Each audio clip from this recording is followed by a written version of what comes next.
This is VSiN, the sports betting network. Follow the money. That's what I always say. You always follow the money. Yeah. This is Follow the Money with Mitch Moss and Pauly Howard on VSiN. Yes, here we go. Follow the Money. Pauly Howard, Mike Somich, live from Circa downtown, baby. Sirius XM channel 158. Big show coming up. We'll talk to Kevin Rogers with Prize Picks on some WNBA trends, K numbers, first five numbers. Tip jar is open. Mitch and Pauly's Pizzeria. Looking forward to that. Got some big tickets that have been sent in. We'll run them all down coming up. Tim Murray live from Hawaii to talk Stanford and Hawaii. And Brad Powers is back, baby. College football right around the corner. We'll go rapid fire with Brad. Everything week 0, everything week 1. Favorite win totals, Heisman talk. A couple tweets he had as well. Big show coming up. More action than a John Wick movie because Somich is here. Not next to me, but on the show. And I know we're going to get into horse racing and the Travers, and he's sending a ton of futures and fantasy talk. We got NFL preseason tonight. We got day baseball. This is awesome. How you doing, Mike? I'm doing great, Paul. You're getting me hyped up here. We got a huge weekend at Saratoga with the Travers 5 or 6 grade 1 stakes out there, including a $2,000 contest that VSiN and First Bet are putting on. I can't wait to talk a little fantasy with you. You just pointed me to a 2,000-to-1 future that I didn't realize was even on the board that I'm looking forward to talking about a little bit later. We got preseason tonight. What more could you want, Paul? We got a little bit of everything. You got it, baby. We're going to give out that 2001 in about 20 minutes. Looking forward to that. Mike also likes a horse in the 6th at Saratoga. Stay tuned for that one. We have a final already. The A's swept the Twins. Kurtz goes deep again. A's are playing good ball. And we mentioned yesterday during this streak, this 15 of 23 run that they're on, they're averaging almost 6 runs a game. They score 8 today. They take out the Twins 8-3. Good job by the A's. And the Dodgers now putting it on Colorado from the amazing but true department. Since the All-Star break, the Rockies 15-16, the Dodgers 14-16. So they're trying to salvage a split here in this 4-game set, Mike. 5-1 early in the third. It's Kershaw for the Dodgers as they have that huge series with the Padres on deck. Yeah, it's crazy as we've seen the baseball season roll on. Some of these teams that have gotten hot. I mean, the A's were that darling early where they were frisky. Then we had the Marlins who all of a sudden ripped off a winning streak. And now Colorado is able to play 500 baseball. It seems like some of these teams that are a little bit younger, not quite the cream of the crop, still able to be competitive here later into the summer. And to your point on the A's, they're going to be a fun baseball team when they get to Vegas. Like, I love some of the young talent they have. Kurtz is going to win AL Rookie of the Year. That's just a team that I'm excited to see in a couple of years when they actually debut the stadium there. Yes. In play, total 14.5. And you think the Dodgers could spit it up, take back 6-1 on the Rockies in play in that one. Dodgers batting now in the third inning. And Kansas City, after blowing a big lead, now Kansas City leads Texas 5-4 in the top of the 6th. They score 3 in the first last night. That was it. The bullpen blows it in the 7th. Vicious beat if you had the under. Texas gets 3 in the top of the 9th. So the Royals still in this mix here, only a couple games out of it behind the Red Sox. They didn't lose any ground with the loss, but Boston gets ready for the Yankees coming up. And how about Priester, Mike? It's 2-1 Brewers. This is a huge game. I mean, if the Brewers lose this, the Cubs would take 4 out of 5 in that series. And even though they had this long winning streak, they only have a 5-game lead in the division. But it's 2-1 Brewers, bottom of the 6th. Since May 30th, 10-0 with an ERA of 3. The last 14 times he's pitched, the Brewers are 14-0. Priester's been awesome for them. It's one of those just revelations out of this Brewers staff that you weren't expecting at the start of the season. It's the reason why they are the hottest team right now in the majors. And you mentioned it, like, this is a huge series for the Cubs. They have delivered through the first 4 games, going to 3-1. They had to feel good about themselves. They had a Monga on the mound today. They had their best pitcher out there. If they were in there, they can keep clawing back on the Brewers. Despite that long win streak, it felt like you could make a race out of this in the NL Central. I think the Brewers just too deep on the pitching staff, so I don't want to get involved on the Cubs inside the division. But this is a Cubs team when the bats are hot, and they were hot early in the season. They were really carrying this team. They're frisky as well. I mean, this is, if you ask me which one I wanted to bet to win the NL, if I'm taking a future ticket here, give me the Cubs. If you want to know who's going to win the division, it feels like it's the Brewers. Okay. You see runs in this game coming up with the Mets and Nats ready to go. It's Manaea against Gore. And he's been, last 3 starts, Manaea's got an ERA of 8. And the Mets have lost 15 of 20 now. And they keep losing. They are 0-8 in 1-run games since late July. This is right there for the Reds to take now. Another big game. I think I see runs here with 8 and how bad Manea's been. Yeah, Gore has had some struggles for himself as well. He's had some pretty big blow-up games, too. I was surprised this was sitting at 8. I went to the weather to see if there was any wind blowing in or specifically solid pitching stats. There's not. This is one of those where, especially, first pitch just happened here, but if you want to jump on your app and you can get an 8, I don't mind the over here at all, especially since you're getting 2 starting pitchers that they don't mind blowing up. You can get a 4-run inning from either of these starters. Yep, and you have 5 minutes to go until first pitch at Petco. It's Cease against Verlander. Verlander 1-9 on the season. Friar's trying to take 3 out of 4. Cease was god-awful last time out against the Dodgers. The Padres are $2 against the Giants. That filthy San Diego bullpen. Verlander was good last time out. Hard luck loser in that one. Total of 8, though. Do you think there's runs in this game coming up? I'm not playing the under. I don't trust Cease at all. And you mentioned Verlander. Yes, he was good in his last game. He has been not great prior to that. And so I would rather try and fade specifically Verlander here. You can get over 2.5 team total on the Padres' first 5. That's where I would specifically try and target this one. You can get plus money on it. And to me, going against Verlander is better than trying to fade both these. I'm never playing the Padres minus 200, though. That is way too big of a price as a favorite here with Cease on the hill. Yep. Follow the money. VSiN, the Sports Betting Network. Pauly Howard, Mike Somich. Okay, 2 games NFL preseason was huge moves. One I understand. The other one I don't get. See what you think, Mike. So Carolina opened a 3-point favorite against the Steelers. Pittsburgh's up to 6 at Circa and 5.5 at almost every other spot. Tomlin on a 41-27 straight up run in the preseason. Carolina is 0-2 in the preseason, outscored 50-13. No Bryce, no Dalton, so it's going to be Plummer and Bryce Perkins against, how long does Rudolph go? Probably Rudolph and Thompson, though. And that's, I agree with the move, is Pittsburgh's up to 6 in this game. Yeah, this move makes a ton of sense. With the injury to Dalton last week, you knew you're not going to get anything out of Bryce Young this week. They have to be careful since your backup's hurt. And you look at the 2 quarterbacks they're going to play here, Plummer and Perkins, that's bad for preseason. That's not even bad for regular. That's bad preseason quarterbacking. Yeah. Rudolph is getting the start for Pittsburgh. If I knew I was getting a half of Rudolph, I'd be interested in laying the first half with the Steelers. That's out there at minus 3.5 right now. Yeah. You can lay the first quarter with the Steelers at minus 1.5. That to me is tempting. I want to try and shorten this up. I always talk in baseball how I handicap pitchers. So a lot of times I'm playing first 5s.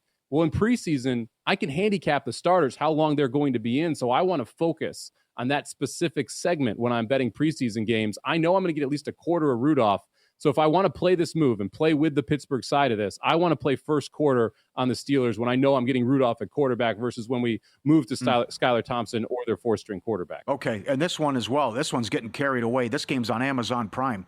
DraftKings opened the Patriots 2.5. The Giants are up to 6.5. So they've scored 30-plus points in both preseason games. Dart's been awesome. But, my Giants source says they don't care. They're not playing anybody. They went for it last week because you have the short turnaround. You played the Jets on Saturday night. Now you got the short turnaround here Thursday. But I would showcase Winston here. Trade him to Dallas, whatever. Dart's been so good. He'll go Wilson, Dart, and then you got Tommy Cutlets. But still, everyone loves what they're doing in the preseason. They love that you go Wilson, Dart, Winston, DeVito. So Giants up to 6.5 here against the Patriots, and it's going to be a lot of Dobbs and Woolridge. Yeah, I understand the move in a sense when you just look at the quarterbacks you're expecting to take snaps. It's big advantage toward the Giants. It feels like this move has gotten a little far away, though, right? If you told me that this is where you're going to move and we're going to see Giants minus 3, if we were going to see Giants minus 4, okay, I can get behind that because of the quarterback play. But no one is playing for the Giants here. They're going to have their 2nd and 3rd string wide receivers out there to start the game. You're going to get to 4th and 5th by the end of the game. You don't have the starting offensive line. You don't have the starting running backs. A 6.5. That kind of got away from it here. I would, again, be focused in here on the first half. If you want to play the Giants, reduce the number, see if you can find a 3 out there. But the full game, 6.5, it just feels like for what we're going to get in the second half of this game, I want no part of. Can you sneak in a pick at race 6 at Saratoga in 2 minutes? 6 is off already, so we'll have to go to race 7 at Saratoga. We got 27 minutes till that one, so we'll give out a race 7 Saratoga in the next segment. All right, sounds good. Damn, what was okay? For what it's worth, so I don't forget. And this is I don't mind a bomber here. In race 8, Good Night, God Bless is 20-1. I think 20 starts, Mike. 9, a couple firsts and a couple seconds, but they were poor tracks, so you kind of poo-pooed it. So go ahead. Yeah, so the 8-horse Good Night, God Bless, 20-1 in the 8th race, 18 career starts, 4 win, 5 seconds, 1/3. So Love's running well and running hard, but has done most of the winning at Finger Lakes and Laurel, which are 2 lower-level racetracks when you compare it to Saratoga. Staying at the same class level last time, ran 4th in that race.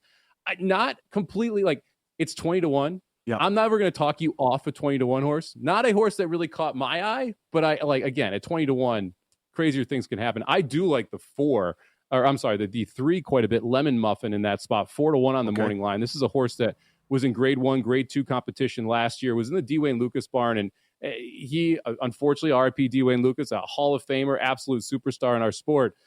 He is not a trainer I love to bet. He's the Lemon Muffin switching over to the Rudolph Brissett barn, a trainer I do love to bet. Gets a big jockey upgrade today as well with Flavian Pratt coming aboard, and I like the price of 4-1, so I'll be playing Lemon Muffin in the 8th. Very good. We'll talk about the 7th race coming up in a second. Clock's ticking. Week 0 on Saturday. NFL just weeks away. Get VSiN Pro. Lock in your edge. New subscribers. Instant access. Both our college and NFL betting guides, team previews, power ratings, betting systems, best bets. The morning email from Bill 80. Every best bet, every host, every guest. The betting splits. The betting systems from Mackinnon. The prop analyzer. The dog videos. Full access to the tools, data, and pro systems. $9.99. Wake up. Let's go. VSiN.com/subscribe. More picks and some good futures and props from Somich coming up on Follow the Money. VSiN, the Sports Betting Network.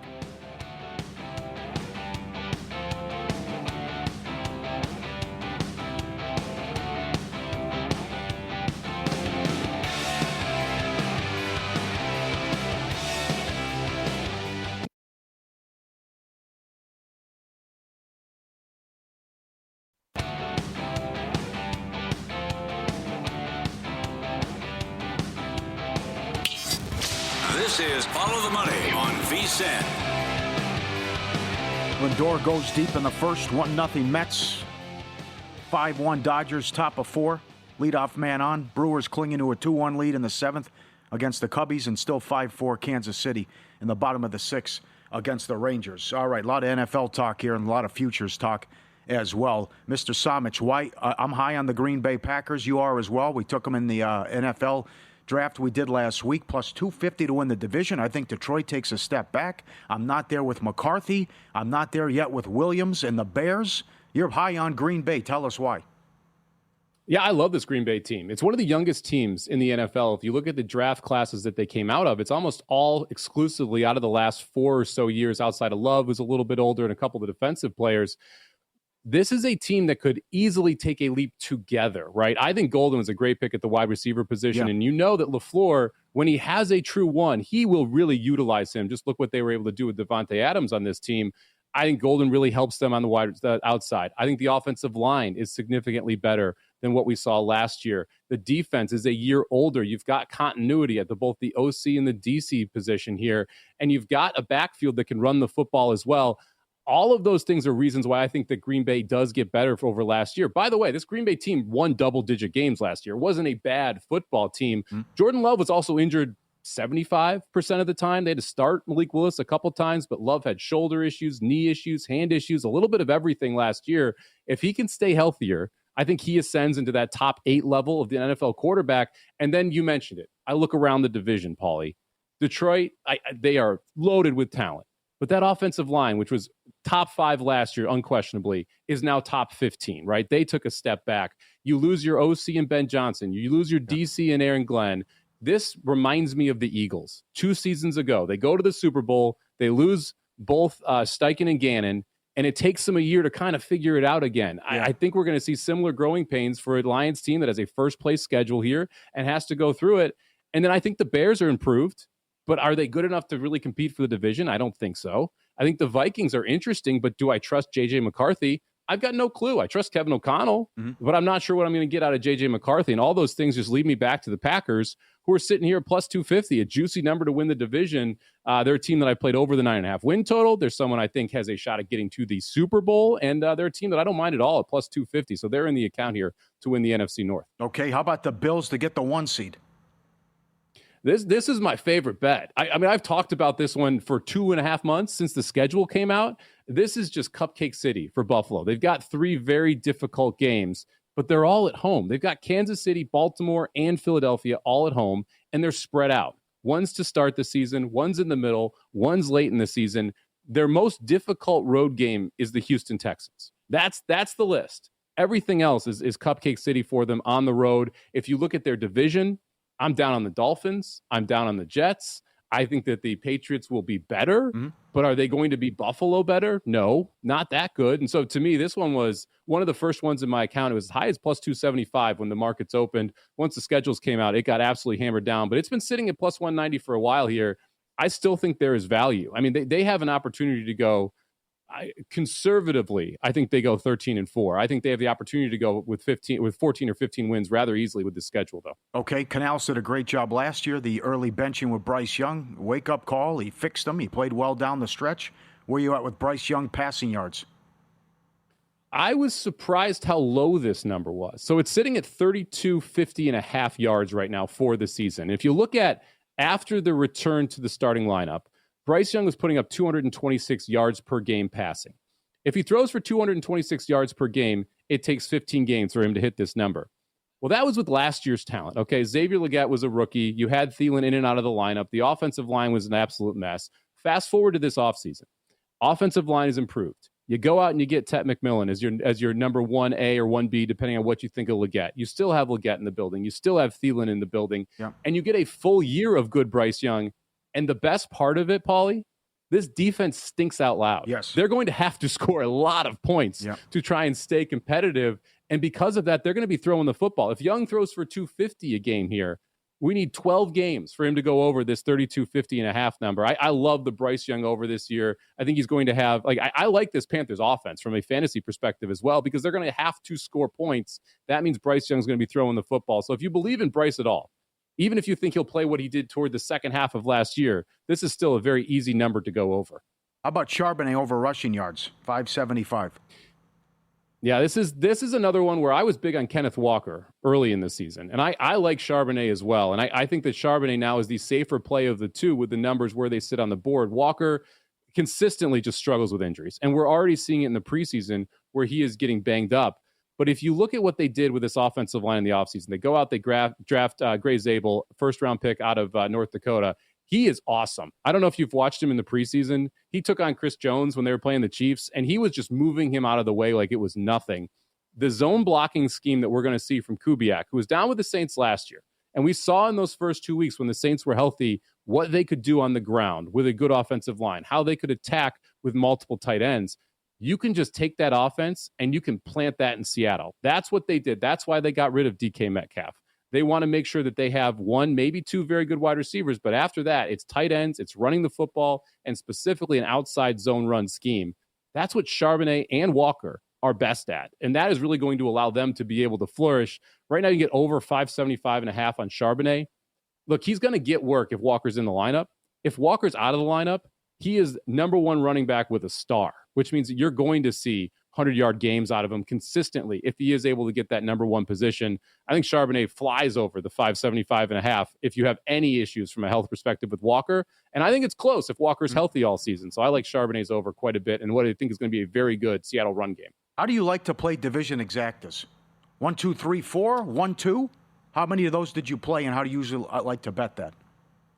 It depends specifically on the divisions, right? I think if you can, so if I'm going to play 1, 2, 3, 4, I want to be able to absolutely nail two of the positions, right? So if I'm looking at, let's say, the AFC South or the NFC South, I think the Bucs are clearly your best team, and I think the Saints are the worst team in football. I agree. So then the question becomes, what do you get if you play Bucs, Falcons, Panthers, Saints, and what do you get if you play Bucs, Panthers, Falcons, Saints? So you play both picks essentially, and you're looking at plus money. If you can nail the top and the bottom of the division, I think it makes a lot of sense just to flip-flop those two middle teams, because you're often going to get plus 400, plus 450. So you're creating a bet that's around plus 225, plus 250, somewhere in that range. And all you need to do is be right on the top and the bottom. This one specifically, I think you can almost pencil in Bucs, Falcons, Panthers, Saints as a top four. So this is one in the exact order that I want to look at. Yep. And then I'm generally, and I'd love your take on this, Pauly. When I'm playing exactas, I'm usually putting the favorite in the division first. And I'm trying to find a way to create better value around a favorite I really like. So the Bills, for instance, one that jumps out to me where I think there is no way they lose that East. Right. But if you can put the team in second correctly, all of a sudden you can get a little plus money back versus laying a big number. I like the play. Yeah, I like that there because I'm down on Miami as well, the plus 150. I also did the AFC South. I did Texans, Jacksonville, Colts, Titans, and then I flipped Jacksonville with Indy. One's 9-1, one's 12-1. How do you see? I know you love the Texans. How does it come 2, 3, 4 in your opinion? Yeah, I do love the Texans, and I again, I'm down on the Titans here. This is another where I think the top and the bottom are very easy. Like I think Cam Ward has an opportunity to be good in the NFL, but I bet Washington State in the Pac-12, the final year of the Pac-12. I bet Miami last year. I'm a Miami fan. He's got some growing pains to go through because he likes to turn his back to the defensive line. He likes to try and extend these plays, and he doesn't mind putting the ball in harm's way. And that's like the three things you cannot do as an NFL quarterback. You can't turn your back. You can't try and extend plays against elite athletes. And you can't throw picks. Cam will do all three of those things at some points during this season. I actually, now that Daniel Jones is the starter, I think this Colts team could be a little bit dangerous inside that division. Wow. I like the Texans one. I like you got Tyler Warren out there. I like the receiving core. You've got Jonathan Taylor in the backfield. The defense has some talent. They're not absolutely awful. And you look at that Texans offensive line, that's the one weakness. I love the Texans defense. I think the Texans defense is the best in the NFL, not the Broncos, which a lot of people are saying. But this Colts team and Shane Steichen, who's a coach that I like, is officially in the frisky category here. You can get a monster number right now in my mind to play the exacta. If you play Texans over Colts inside that division, you're getting 6.5 to 1. That's just way too big right now. Very good. Ton of negativity on the Colts, so you're right with that price. VSiN's exclusive betting splits cut through the noise, pulling real-time data straight from Circa and DraftKings. Track the percentage of bets and handle on every game across every major sport so you can make sharper, more informed bets.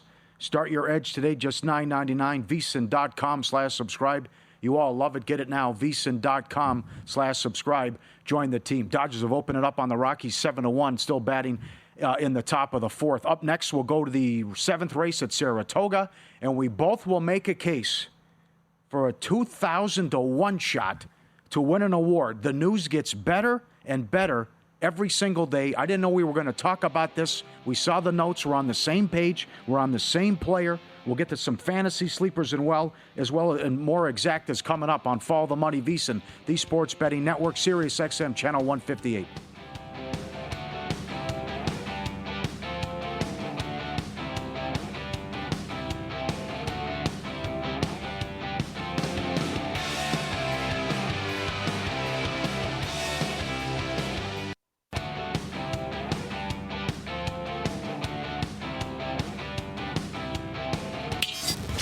This is Follow the Money on VSiN.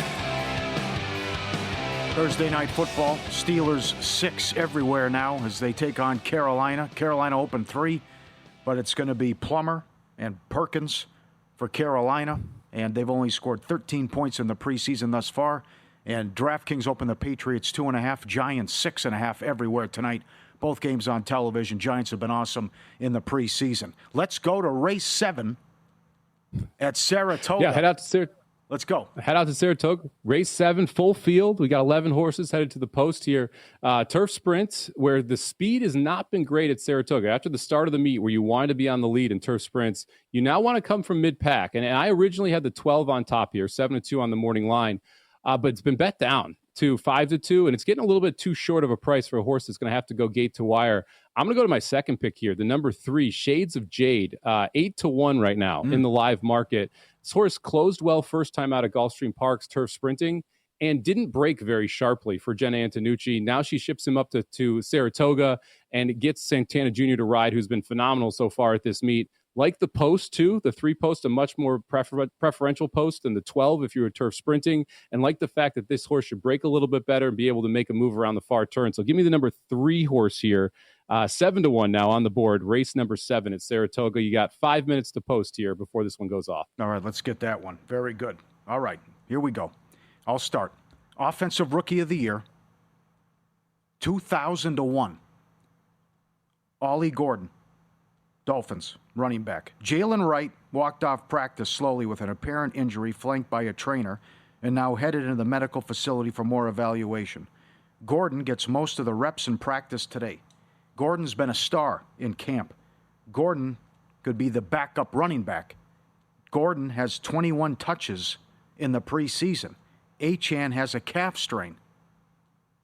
I mean, this is real. This could happen. Now, I'm down on the Dolphins, too. But certainly, they're good on offense, and we've seen what Achane has done. And if it takes one injury, this guy could be the starter, and that's going to be a lot of touches, touchdowns, catching a ball out of the backfield. 2,000-1 Offensive Rookie of the Year, Ollie Gordon. What do you think, Mike Somich?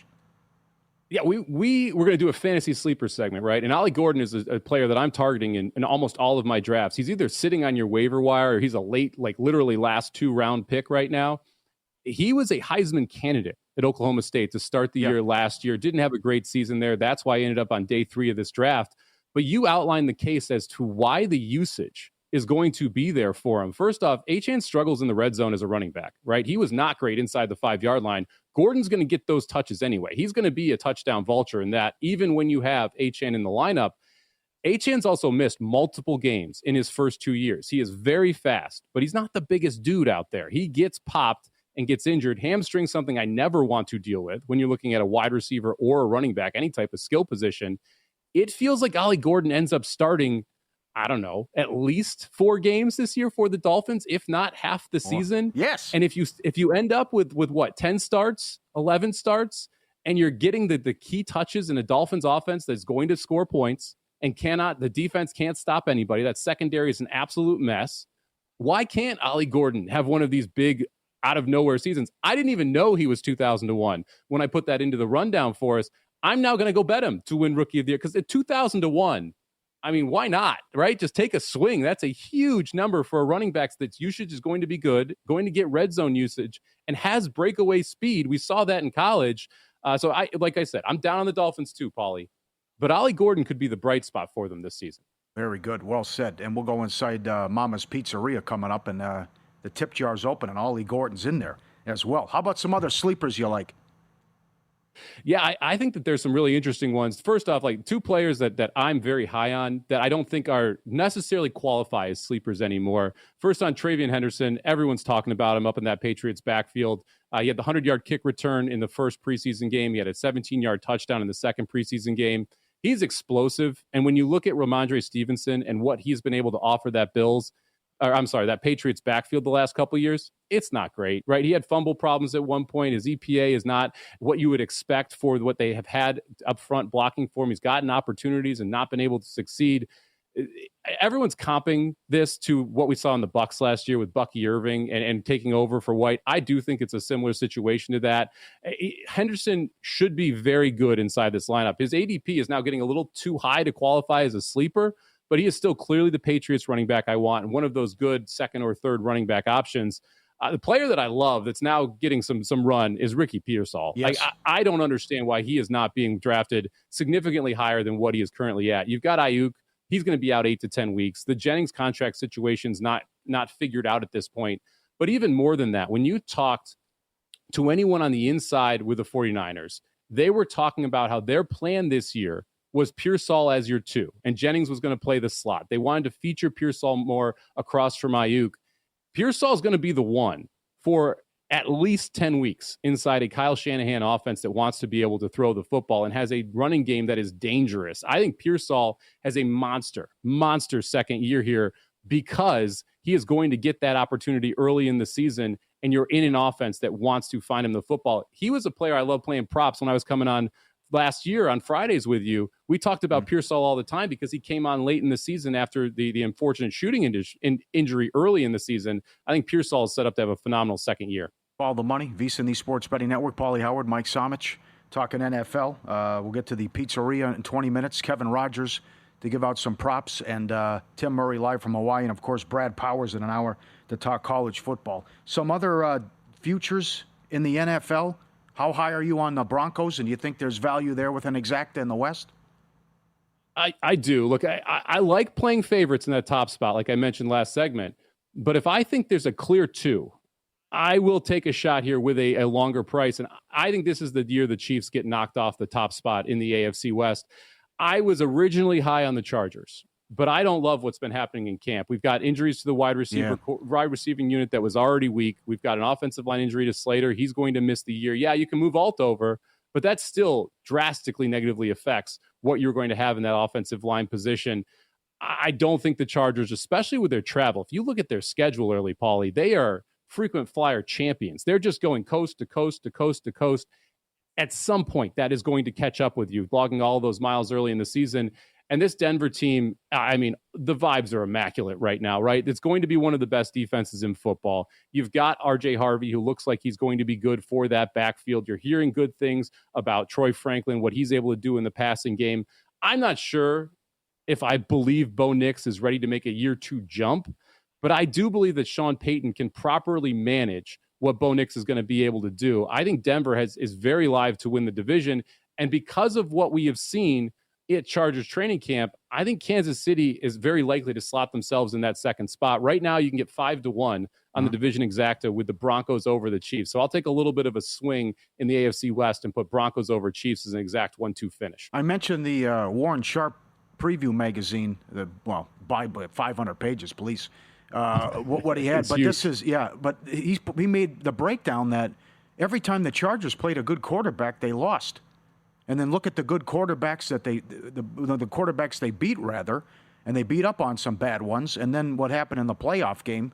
So you're right. I don't like what's happening with the injuries as well. Denver looks good, and maybe the Raiders can be frisky as well, but that's wild. What do you think of the Sky Moore trade? Does that do anything for you that the Niners acquired him? Not really. It feels like the Chiefs aren't letting go of a wide receiver that they think could be good down the line, especially one that you can use in gadget situations. Andy Reid loves to use wide receivers running the football. He wants speed, and they have not had the most healthy wide receiver core. You've got the suspension that's looming for Rashee Rice as well. If they felt like there was any fruit left on the vine, they're probably keeping him around. The fact that they moved on from him tells me that he's just got to be listed as a bust at this point until someone can prove me otherwise. Yeah, and Robinson suspended the first 3 games. Shanahan confirmed that yesterday, and still a lot going on with the 49ers with injuries and contracts and all that other business as well. But the comeback is easiest schedule in football, which the Rams got good news with Stafford, though. He was at the press conference today. Apparently, he says, I'm good to go and I'm okay. I'd still be concerned, though, Mike. 37 years old, and he's only thrown the ball a couple times. 37 in a back injury, that immediately flashes the red lights, right? Like, I'm in my early 40s. I can tell you when my back hurt at 37, it was not a quick process. And if someone who was 300 pounds decided to land on top of me, it would have started hurting again real fast. So, I mean, Stafford's a gamer. I felt like he was always going to end up out there and end up playing. But you look at this and you just kind of have to wonder, okay, is he going to be able to last the entire season? What's it going to look like when he starts to get popped? I love the defense. I think that they're phenomenal, but I just don't know what to do on the offensive side of the ball with the Rams. I'm interested to see how Devontae Adams fits in because he still has some gas left in the tank. And if Stafford stays healthy and you've got Nakua and you've got Adams, this offense can move the football, but Stafford's a big key to it. All right, win some, lose some coming up next. Some big tickets that cashed in play. There was a huge ticket in the WNBA that cashed. Another ticket was 50-1. I can't believe this market is even offered. And how about a baseball card going for $500,000 that's torn in half? That's next on Follow the Money.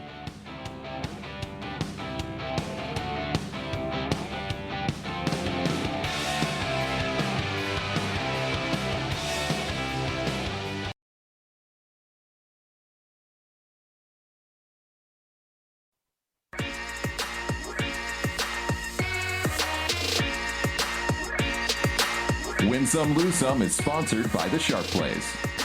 Were you a winner last night? Wow, winning. Or was it a rough one? Well, they can't all be winners, can they? Loser! You're a loser! Pauly Howard recaps the night in sports betting in Win Some, Lose Some. All right, Phillies get it done. Most runs, 8-1. Market that's offered daily at Caesars, Will Hill, and DraftKings. Highest scoring game. Phillies Mariners, 8-1. The Rockies do it again. Ohtani had nothing. Plus 260. Do you believe it? They get it done, and they keep playing good ball and been frisky. Not today, though.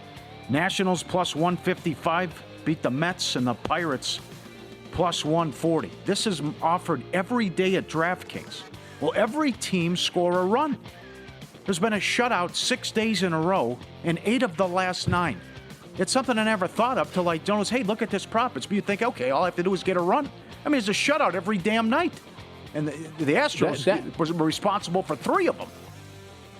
That's wild. Like that you're on an 8-1 run right now with 6 shutouts in a row. What's the pricing on that line? I haven't seen that line. So what are you usually laying that everyone will score? Or is it plus money on the no? It's a good plus.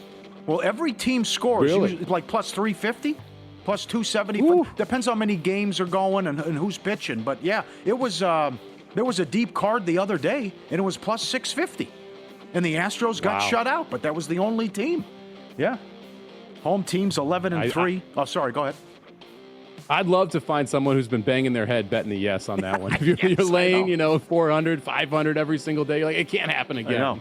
Home team's 11-3, and a big ticket cashed in the WNBA. A hell of a finish in Los Angeles. Plum with a buzzer beater that the Sparks had to have. Becker's 40-plus points, 25-1. She was like, 9 threes or something? It was crazy what she did. And Miss Jackson, if you're nasty. Rakia Jackson had 15 points by the second quarter. I think she made her first 4 3-pointers as well. Subscribe, be part of the team, vsin.com. Our radio and podcast friends, you always want to see these tweets and videos. At Pauly Does Vegas on Instagram. Send them in. We'll put you on, Mike. I was surprised something like this is offered. It's creative, and that was sent in from a viewer. Will Schlittler have a no-hitter through 5 innings? 50-1 at FanDuel. And he took a no-no into the 7th. I can't believe that was offered. Great job. It's incredible. I mean, we were talking about this before the show. You could spend, 5 hours looking through all of the things that are available at FanDuel, DraftKings, and some of these monster books, and you wouldn't even scratch the surface of every NFL bet that you could make right now during the preseason. I mean, the menus that are available and offered now are they're phenomenal. And they're just great for bettors because you can often find unique ways to bet the exact same opinion, and you're able to create value around it. And I would have never thought to look. Will a certain pitcher have a no-no through X amount of innings? That's wild. Yeah. The thing that blew my mind was when we got to playoff time in the NBA or NBA Finals, the exact method of first basket or first point of an NBA game. I mean, these are huge payouts, of course. But it's like, okay, so-and-so makes a free throw or so Harden with a dunk, some of this stuff. That's the stuff I can't believe that is offered and people can cash. I can't believe this one either, Mike. This is the stuff. Go ahead. This is the stuff where betting is fun, right? Yes, where you're not doing this with your full unit or your mess. No, you're like, hey, I'm going to watch Game 2 of the NBA Finals. Why not have some fun with it? Why not take a crazy price, get instant gratification, and then figure out what you're going to bet your regular amount with on some of this other stuff? The insanity continues. The auction will close Saturday in Dallas. That Jordan Kobe card could go for $10 million. I think the most expensive card ever is that Mickey Mantle for $12 million. Someone paid $500,000 for a Honus Wagner card that's ripped in half. I mean, half of it's gone. I mean, there it is. It's crazy. I mean, this is that T206 set, right? Yeah, which was so popular. I think it's like 1918, somewhere around there. I mean, look, if you got the money, good on you, man. Like that, right? If you have the money and you want a Honus Wagner card, congratulations. But it is wild. You mentioned the double logo man NBA card, which is now going to be the most expensive NBA card ever sold. Right. The amount of money some of these baseball cards, hockey cards, basketball cards are fetching now is absolutely astronomical in my mind. And you also see the other side of this, Pauly. There was a Luka Doncic logo man card that sold for $3.2 million back in 22. It just resold for 1.7. So someone took $1.5 million bath on a basketball card in 2 years. Very good. I didn't know that. Well, this isn't good. How's this going to go up in value? Who's going to say I have to have that Honus Wagner, even though half the card's missing? I don't. I understand the Jordan Kobe thing, but it's a one-on-one of its own. There's not another Honus Wagner ripped in half in the world, Pauly. Yeah, okay. It may go for $1 million in a couple months. Friend of the show, Nicole sent this in. I love this. This is in Vermont. I would love to do this. You go on, like, it's wine tasting, and it's a golden retriever farm, and you hang out with all the golden retrievers on all that land and property. And it's called a golden dog farm, and they come out of the truck. Here they're playing. They get the tennis balls out, right? Pet them. You got the puppies coming in. He wants to play. Look at how creative. This is awesome. How creative this is. And you see all this. There's got to be 20, 30 of them. Golden retriever farm. Yeah. That's incredible. The amount of energy running out of that truck when they put the back of that truck down was awesome. My wife would love this. So you're getting me in trouble here, Pauly, because I'm going to have to end up at this farm at some point. Luke. Wine and golden retrievers? What more could you want? No kidding. Luke, look that up. Let me know what that goes for. It's in Vermont. The Golden Dog Farm. Hang out with the retrievers. Top notch, baby. Some vicious beats last night, as always. How about the under in the Yankees game? Cruising along, 3-0 in the bottom of the 8th. Okay, everyone stay calm. 3-1 in the bottom of the 9th, and they spit up another lead. So it's 3-3 in the 10th, and then again, the Yankees hit a couple home runs, and they win 6-3, and it goes over. And then 6-4. And then the Royals game under. It's 3-2 Kansas City in the 7th. The total was 8.5. They give up the lead, but it's 3-3 in the 9th. Okay, but then Texas gets 3. There was a big error that extended the inning, and then a double, 2-run double, and Texas wins 6-3. Ridiculous with the beats in baseball. Before the line moves, the sharp place is already there. They don't just follow the market, they help move it. You're not going to outsmart billion-dollar books or full-time sharps on your own. With the sharp plays, you don't have to. Powered by advanced AI, plugged into trusted insider sources. Sharp Plays delivers an edge serious bettors use every day. Free betting reports, real-time alerts, market-moving insights sent straight to your inbox, our X feed. And Jeff and the crew have been doing it since 2011. Been with Follow the Money since day one. Mr. Poison t-shirts. Sharp Plays has delivered documented results, public logs, transparent receipts. SharpPlays.com, trusted by pros, watched by the books. Visit SharpPlays.com and stay ahead of the line. 6-4 Kansas City, top of the 8th. Bobby Witt is 2 for 4. He's 16 for his last 36 during this 10-game hitting streak. And the Brewers added 2. Cubbies have 2 on, 2 out, bottom of the 8th, 4-1. And now they're out of it. 4-1 Brewers, top of the 9th. If they get 3 more outs, that would be 12 straight wins in games started by Priester and 15 straight when he's been on the mound. Incredible. He'd be 11-0 now with an ERA under 3. Who had that? There have been some interesting ones, too. He gave up, I think it was a 6th spot to the Mets 2 weekends ago, and the Brewers put up 5 in the first 5, able to rally toward the end of the game to be able to get the win for him. It's a big game, Pauly. I mean, we mentioned it at the top. The Cubs kind of need this one. They need to try and claw their way back into this division race, especially with the way that the Brewers have been playing, and I felt like they had a shot, right? It was 2-1 for the majority of the game. You had the starter you wanted on the hill for the Cubs, and as Brewers team, like, you look up and down the lineup, they're not that scary. Yeah. But, man, they're clutch. Like, they're just getting hits whenever they need them right now, and that's what's really sparked this win streak. How about the big Red Sox-Yankees series tonight? They have 7 meetings left. The Yankees have now passed Boston. This would be a matchup in the first round if the playoffs started today, and Giolito's going against Heel. Giolito, 2.34 ERA in his last 12 starts. Red Sox in a funk. Yankees are hot now. Yeah, don't love it. I have been fading the Yankees, so I have them to miss the playoffs. I've got a Red Sox to make the playoffs. I got a Blue Jays division ticket. So I would like the Red Sox to be able to get things going again here. I thought that the water was leaking out of the boat for the Yankees, and they've been able to turn it around a little bit here in this past stretch. So hopefully we can get a little Red Sox action this weekend. They can sweep that series. Yep. A record 14 home runs last 2 games for the Yankees, and that's a hell of a series. They're number 1 in stolen bases going back in the month of August. So playing a little small ball. And it's Seinfeld night.